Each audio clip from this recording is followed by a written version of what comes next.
Hello student, आज हमारा नया टॉपिक है कॉन्ट्रासेप्टिव मेथड्स।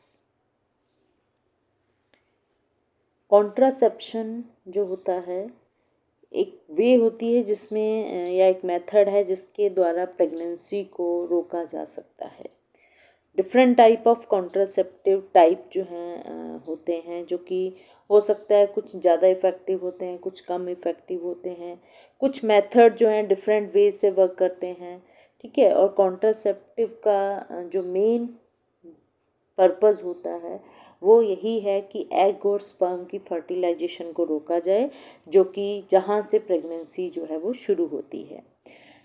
जो चॉइस है कि कौन सा कॉन्ट्रासेप्टिव यूज़ किया जाएगा वो डिपेंड करता है एज क्या है, हेल्थ स्टेटस क्या है उसका, या फैमिली रिलेशनशिप कैसे हैं, ठीक है।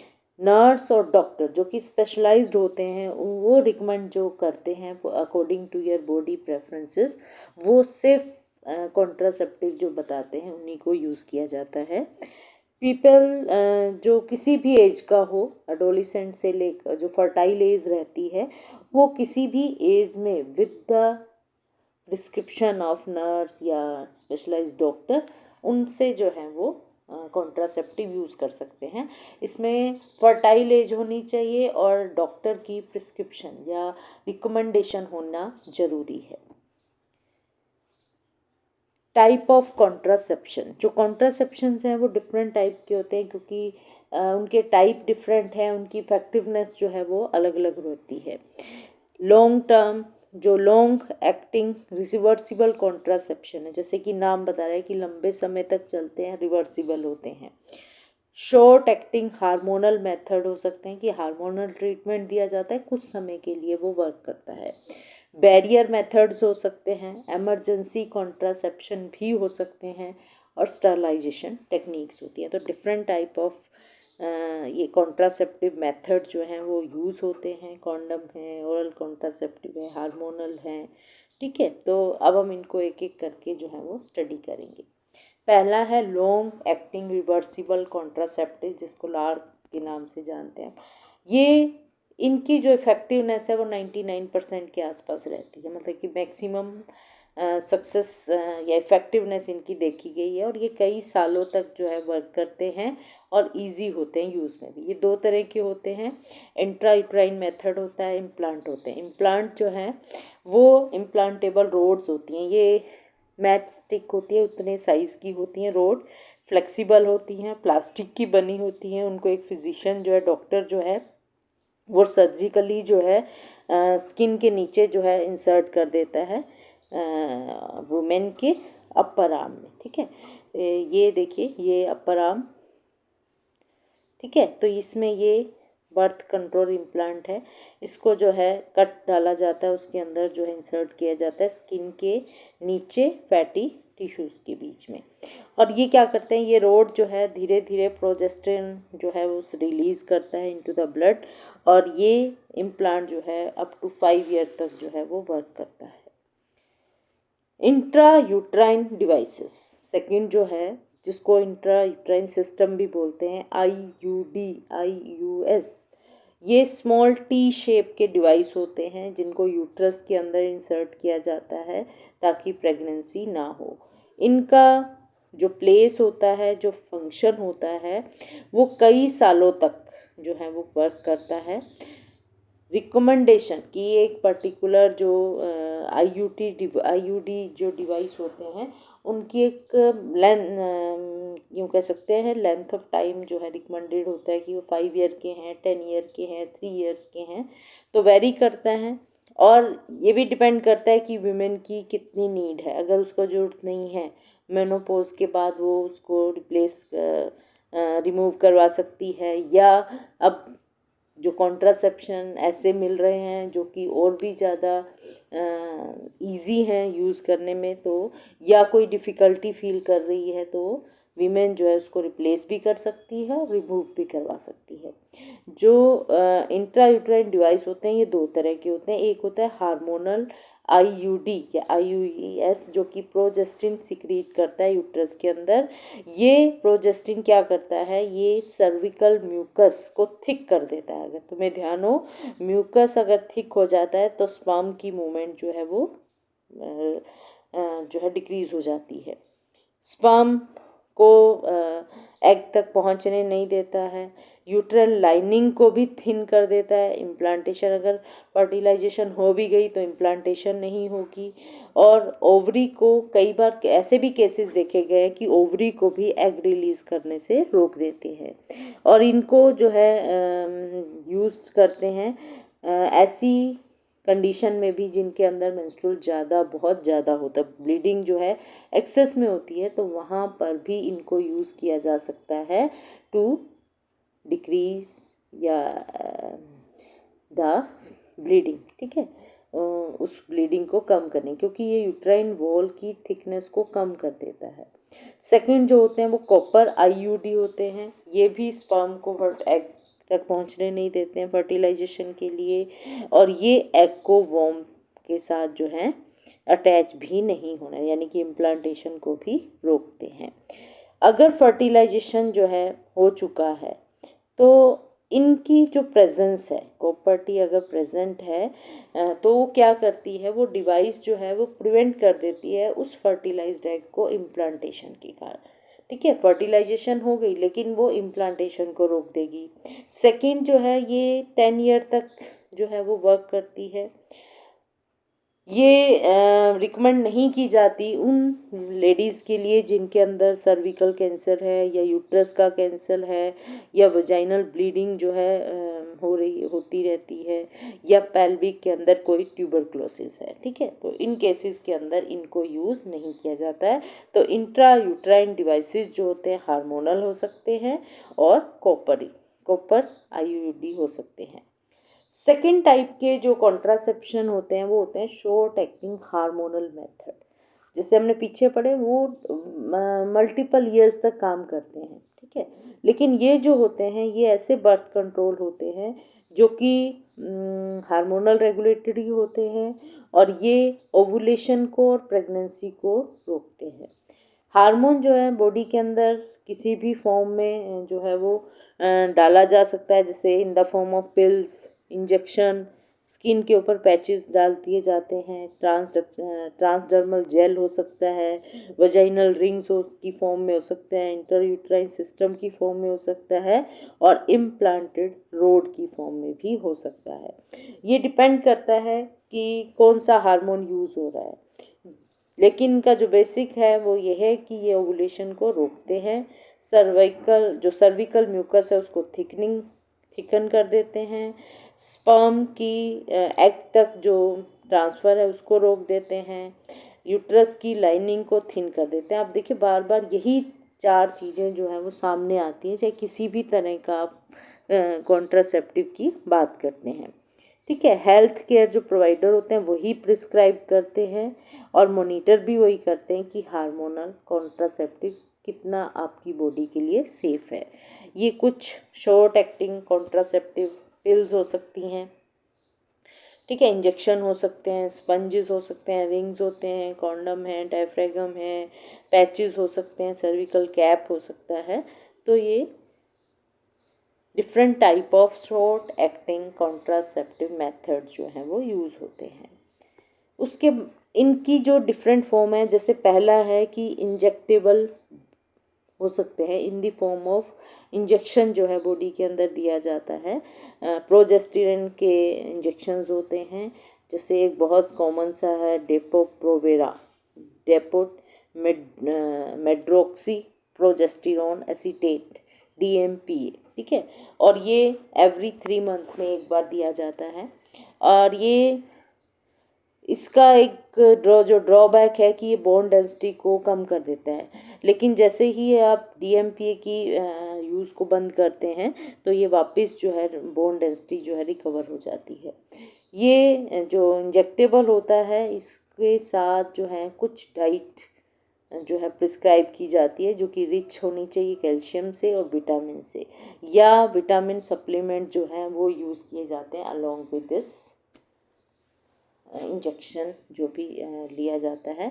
दूसरा होती है पिल्स की फॉर्म में, जिसको प्रोजेस्टिन ओनली पिल, POP, ठीक है। वीमेन जो है एक पिल, एक गोली जो है डेली लेती है, और ये एग्जैक्टली जो है सेम टाइम पे, यानी कि एग्जैक्टली 24 आवर्स के बाद जो है उसको रिपीट करना होता है।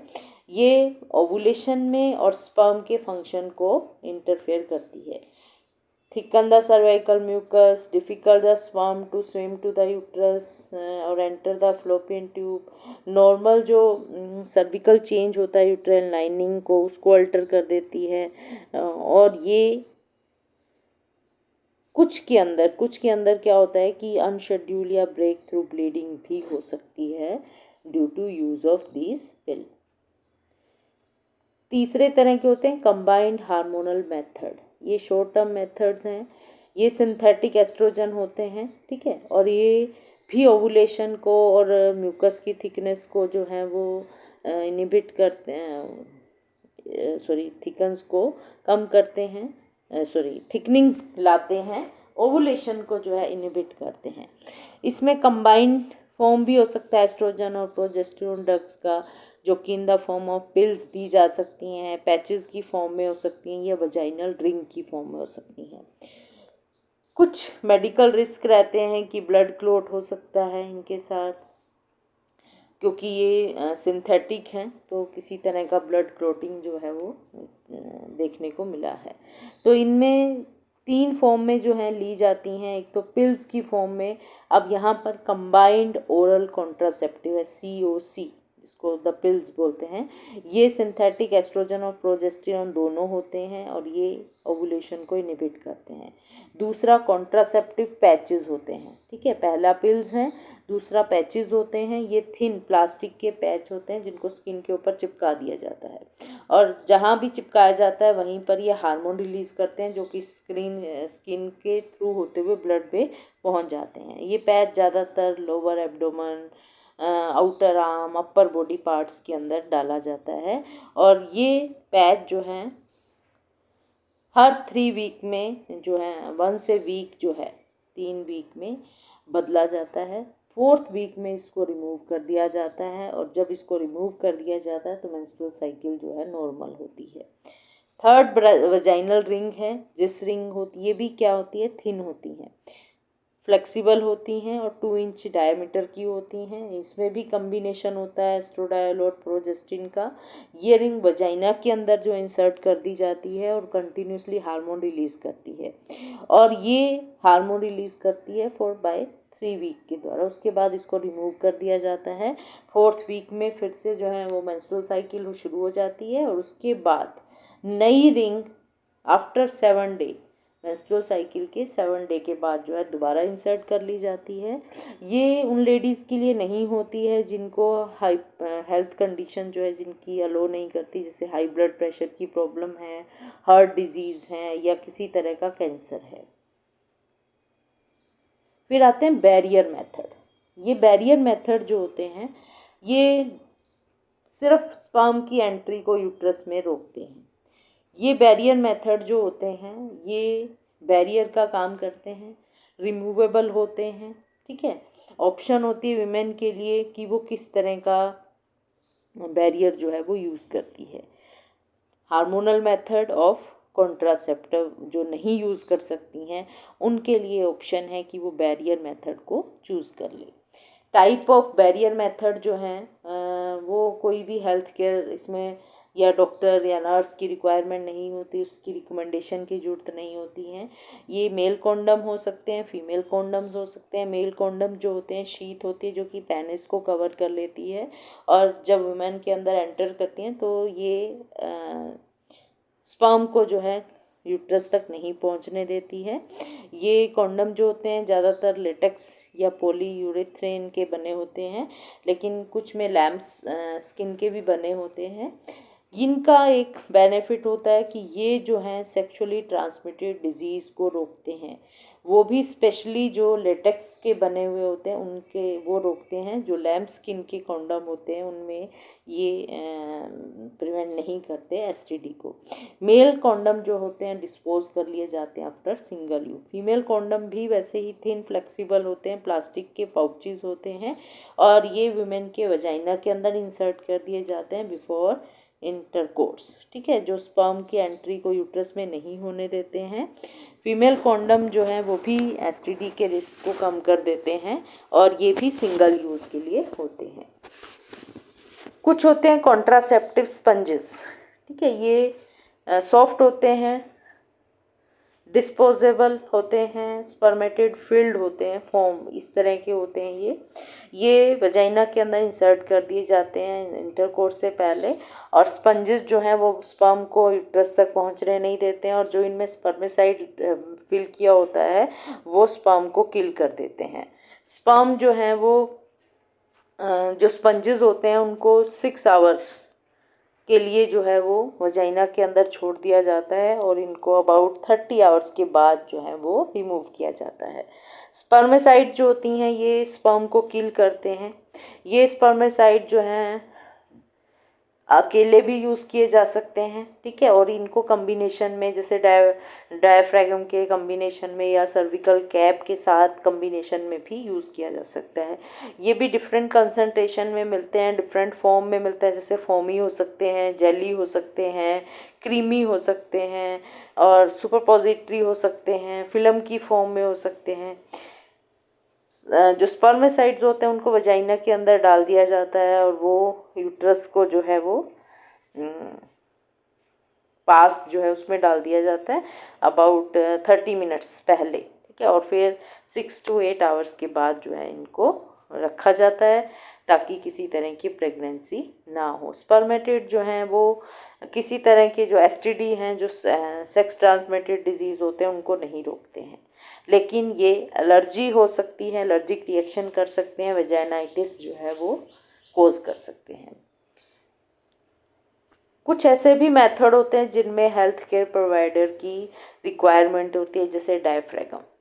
हम पढ़ रहे हैं बैरियर मेथड। कुछ बैरियर मेथड ऐसे थे जहाँ पर किसी डॉक्टर या हेल्थ केयर प्रोवाइडर की रिक्वायरमेंट नहीं होती है, लेकिन ये ऐसे मेथड्स हैं, बैरियर मेथड है जिनमें प्रोवाइडर की ज़रूरत होती है।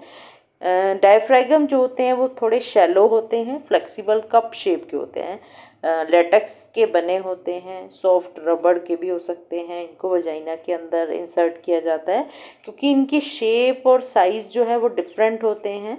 शेप तो कॉमनली सेम होती है, साइज़ डिफरेंट होते हैं। वो जो हेल्थ केयर प्रोवाइडर हैं वो डिसाइड करके देते हैं कि आपको किस साइज़ का जो है वो यूज़ करना है।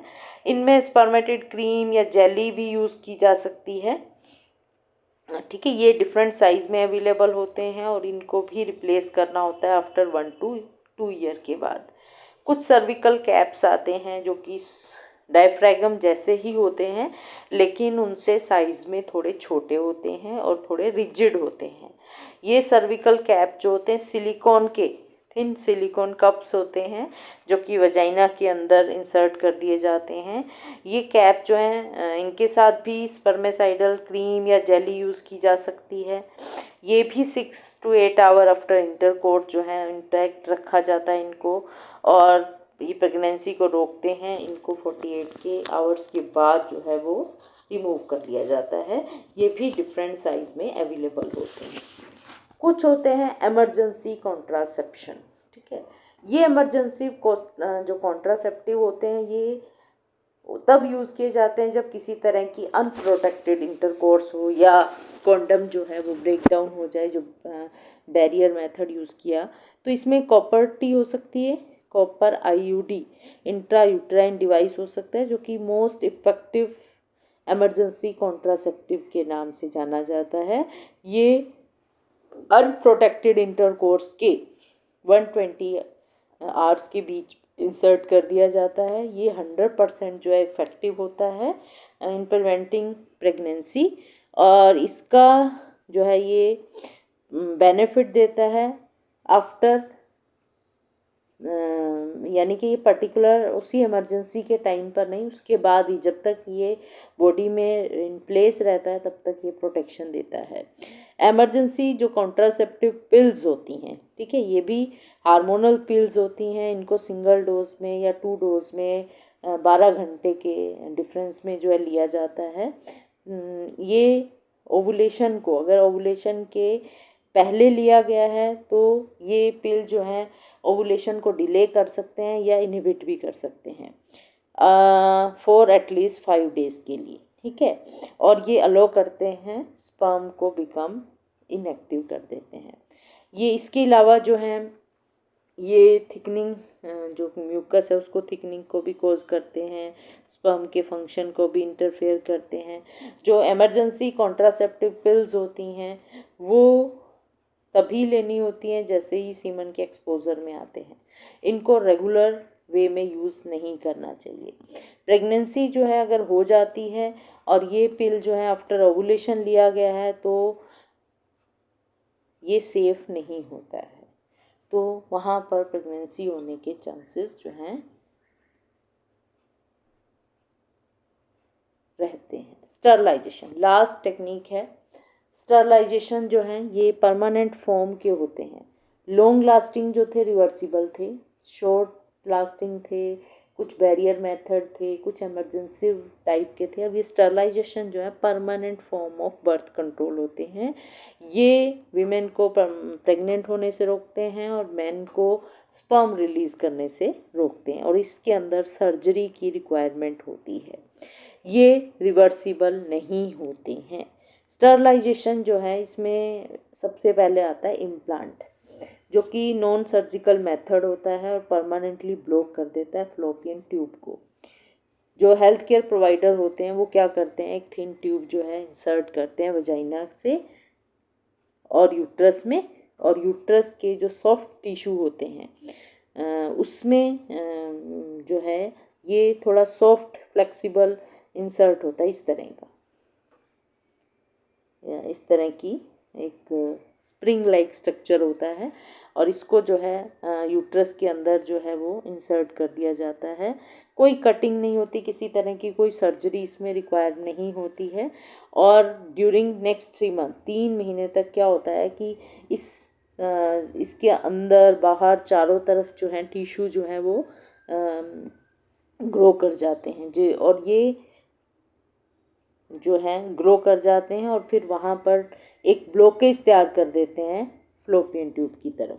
ये दोनों साइड में इंसर्ट होता है, दोनों जहाँ पर फ्लोपियन ट्यूब की एंट्रेंस है यूट्रस के साथ वहाँ पर इंसर्ट किया जाता है, और यानी कि इस तरफ भी और इस तरफ भी, ठीक है। और दोनों तरफ क्या है, ये टिश्यू जो है वो जनरेट हो जाते हैं, ग्रो कर जाते हैं, जिसको हम स्कार टिश्यू बोलते हैं, ठीक है। वो इंसर्ट के चारों तरफ जो है और ब्लॉक करते हैं फ्लोपियन ट्यूब को। अब जो है स्पर्म एग तक जो है नहीं पहुंच सकते हैं।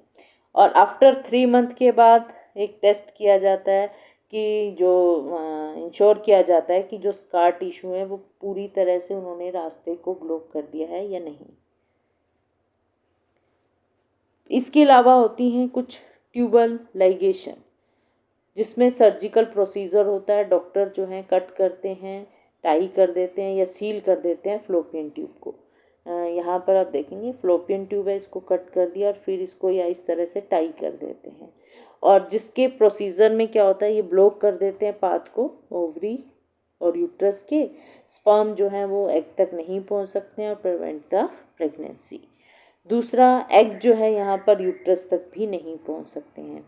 ट्यूबेक्टोमी के नाम से इसको हम जानते हैं। वेसेक्टोमी जो होती हैं ये सर्जिकल प्रोसीजर होता है, इसमें भी कट किया जाता है, फिर उनको जो है वो कट को क्लोज कर दिया जाता है या ब्लॉक कर दिया जाता है वास डिफरेंस को। यहाँ पर ये वेसेक्टोमी है, ठीक है, जिसमें वास डिफरेंस को काटा और फिर उसको या तो इस तरह से कट क्लोज कर दिया जाता है या इनको भी ब्लॉक कर दिया जाता है। अब यहाँ पर जो पाथ है, जो टेस्टिस का और यूरेथ्रा का, वो बंद हो गया है। स्पर्म जो है वो टेस्टिस को छोड़ नहीं सकते हैं और एग तक पहुँच नहीं सकते हैं। और ये पूरा प्रोसीजर जो है 3 मंथ की रिक्वायरमेंट मांगता है फॉर फुली एक्टिव होने में, ठीक है। और एक्टिव होने के बाद इसमें भी क्या है कि टेस्ट किए जाते हैं कि ये इफ़ेक्टिव हैं या नहीं है। तो ये थे कुछ कॉन्ट्रासेप्टिव मेथड्स। Thank you.